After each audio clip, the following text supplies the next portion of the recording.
ಸುಹಾಸ್ ಶೆಟ್ಟಿ ವಿರುದ್ಧ rowdy sheeter ತೆರೆದಿದ್ದೇ BJP ಸರ್ಕಾರ ಅನ್ನೋ ಪ್ರಶ್ನೆಗೆ ಬಿಜೆಪಿ ಶಾಸಕಿ ನಿರುತ್ತರ. ಹಿಂದೂ ಯುವಕನ ಕೊಲೆ ಆರೋಪಿ ಸುಹಾಸ್ ಶೆಟ್ಟಿ ಹಿಂದೂ ಹೋರಾಟಗಾರ ಹೇಗೆ ಅನ್ನೋ ಪ್ರಶ್ನೆಗೆ ಉತ್ತರ ಕೊಡದೆ ಸುದ್ದಿಗೋಷ್ಠಿಯನ್ನೇ ಅವಸರದಲ್ಲಿ ಮುಗಿಸಿದ ಬಿಜೆಪಿ ಶಾಸಕಿ ಭಾಗೀರಥಿ ಮುರುಳ್ಯ. ರೌಡಿ ಶೀಟರ್ ಸುಹಾಸ್ ಶೆಟ್ಟಿ ಕೊಲೆ ಪ್ರಕರಣವನ್ನ ಖಂಡಿಸೋಕೆ ಸುದ್ದಿಗೋಷ್ಠಿ ಕರೆದಿದ್ದ ಸುಳ್ಯದ ಬಿಜೆಪಿ ಶಾಸಕಿ ಭಾಗೀರಥಿ ಮುರುಳ್ಯ ಅವರು ಪತ್ರಕರ್ತರ ಪ್ರಶ್ನೆಗೆ ಉತ್ತರಿಸೋಕೆ ತಡವರಿಸಿ ಸುದ್ದಿಗೋಷ್ಠಿಯನ್ನೇ ಅವಸರದಲ್ಲಿ ಮುಗಿಸಿದ ಘಟನೆ ಮಂಗಳೂರಿನಲ್ಲಿ ನಡೆದಿದೆ. ರವಿವಾರ ಮಧ್ಯಾಹ್ನ ದಕ್ಷಿಣ ಕನ್ನಡ ಜಿಲ್ಲಾ ಬಿಜೆಪಿ ಕಚೇರಿಯಲ್ಲಿ ಸುದ್ದಿಗೋಷ್ಠಿ ಕರೆದಿದ್ದ ಭಾಗೀರಥಿ ಮುರುಳ್ಯ ಅವರು ಸುಹಾಸ್ ಶೆಟ್ಟಿ ಕೊಲೆಯನ್ನ ಖಂಡಿಸಿ ಮಾತಾಡಿದ್ರು. ಸುಹಾಸ್ ಶೆಟ್ಟಿ ಹಿಂದುತ್ವಕ್ಕಾಗಿ ಹೋರಾಡಿದ ಯುವಕ, ಆತನನ್ನ ರೌಡಿ ಶೀಟರ್ ಅಂತ ಅಪಪ್ರಚಾರ ಮಾಡಲಾಗ್ತಿದೆ ಅಂತ ಆಕ್ರೋಶ ವ್ಯಕ್ತಪಡಿಸಿದ್ರು. ಸುಹಾಸ್ ಶೆಟ್ಟಿ ಹಿಂದುತ್ವಕ್ಕಾಗಿ ಹೋರಾಡಿದ ವ್ಯಕ್ತಿ ಅಂತ ನೀವು ಹೇಳ್ತಾ ಇದ್ದೀರಿ, ಆದ್ರೆ ಆತ ಹಿಂದೂ ಯುವಕನೊಬ್ಬನ ಕೊಲೆ ಪ್ರಕರಣದಲ್ಲಿ 3ನೇ ಆರೋಪಿಯಾಗಿದ್ದ.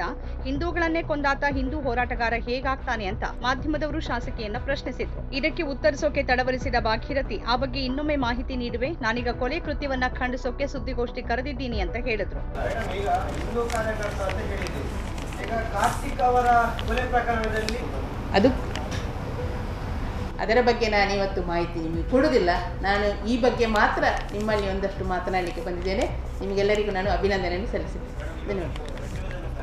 ಸುಹಾಸ್ ಶೆಟ್ಟಿ ಮೇಲೆ ದಲಿತ ದೌರ್ಜನ್ಯ ಪ್ರಕರಣವೂ ದಾಖಲಾಗಿದೆ. ಈ ಬಗ್ಗೆ ಏನಂತೀರಿ ಅನ್ನೋ ಮಾಧ್ಯಮದವರ ಪ್ರಶ್ನೆಗೆ ಶಾಸಕಿ ಭಾಗೀರಥಿ ಯಾವುದೇ ಉತ್ತರ ನೀಡದೆ ಸುಮ್ಮನೆ ಇದ್ದದ್ದು ಕಂಡುಬಂತು. ಸುಹಾಸ್ ಶೆಟ್ಟಿ ಹಿಂದೂ ಪರ ಹೋರಾಟಗಾರ, ಆತನನ್ನ ರೌಡಿ ಶೀಟರ್ ಅಂತ ಅಪಪ್ರಚಾರ ಮಾಡಲಾಗ್ತಿದೆ. ಕೇಸ್ ಇದ್ದವರ ಮೇಲೆಲ್ಲ ರೌಡಿ ಶೀಟರ್ ತೆರೆಯೋದಾದ್ರೆ ಕೆಲವು ರಾಜಕಾರಣಿಗಳ ಮೇಲೂ ಕೇಸ್ಗಳಿವೆ, ಅವರ ಮೇಲೂ ರೌಡಿ ಶೀಟರ್ ತೆರಿಬೇಕು ಅಂತ ಶಾಸಕಿ ಭಾಗೀರಥಿ ಹೇಳಿದ್ರು.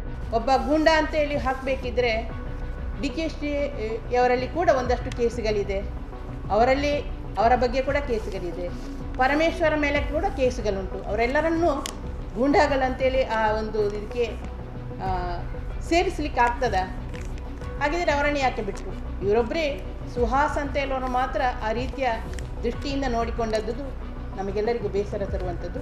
ಈ ವೇಳೆ ಸುಹಾಸ್ ಮೇಲೆ ರೌಡಿ ಶೀಟ್ ತೆರೆದಿರೋದೇ ಬಿಜೆಪಿ ಸರ್ಕಾರದ ಅವಧಿಯಲ್ಲಿ. ಆಗ ಅಶೋಕ್ ಗೃಹ ಸಚಿವರಾಗಿದ್ರು ಅಂತ ಪತ್ರಕರ್ತರು ಗಮನ ಸೆಳೆದಾಗ ಪ್ರತಿಕ್ರಿಯೆ ನೀಡೋಕೆ ಶಾಸಕಿ ಭಾಗೀರಥಿ ಮತ್ತೊಮ್ಮೆ ತಡವರಿಸಿದ್ರು. ಮಾಧ್ಯಮದವರ ಪ್ರಶ್ನೆಗಳಿಂದ ವಿಚಲಿತರಾದ ಭಾಗೀರಥಿ ಮುರುಳ್ಯ ಅವರು ಆಯ್ತು ಮುಗಿಸುವ, ಆಗಮಿಸಿದ ಎಲ್ರಿಗೂ ಅಭಿನಂದನೆಗಳು ಅಂತ ಗಡಿಬಿಡಿಯಲ್ಲಿ ಸುದ್ದಿಗೋಷ್ಠಿನ ಮುಗಿಸಿ ಎದ್ದು ಹೋಗಿದ್ದಾರೆ.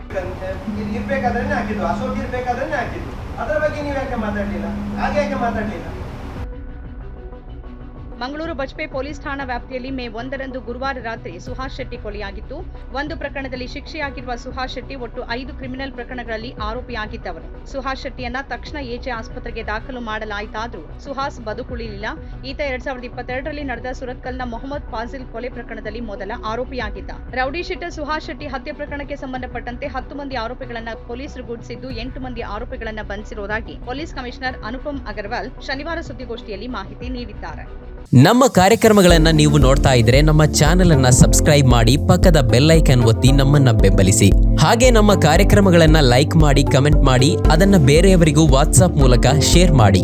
ನೀವು ಹೀಗೆ ಮಾಡಿದಾಗ ನಮ್ಮ ಚಾನೆಲ್ ಮತ್ತಷ್ಟು ಜನರಿಗೆ ತಲುಪಲು ನೀವು ನಮ್ಮೊಂದಿಗೆ ಸಹಕರಿಸಿದ ಹಾಗಾಗುತ್ತೆ. ಇದು ನೀವು ಯಾವುದೇ ಖರ್ಚಿಲ್ಲದೆ ಕೆಲವೇ ಸೆಕೆಂಡುಗಳಲ್ಲಿ ನೀಡಬಹುದಾದ ಸಹಕಾರ. ಧನ್ಯವಾದಗಳು.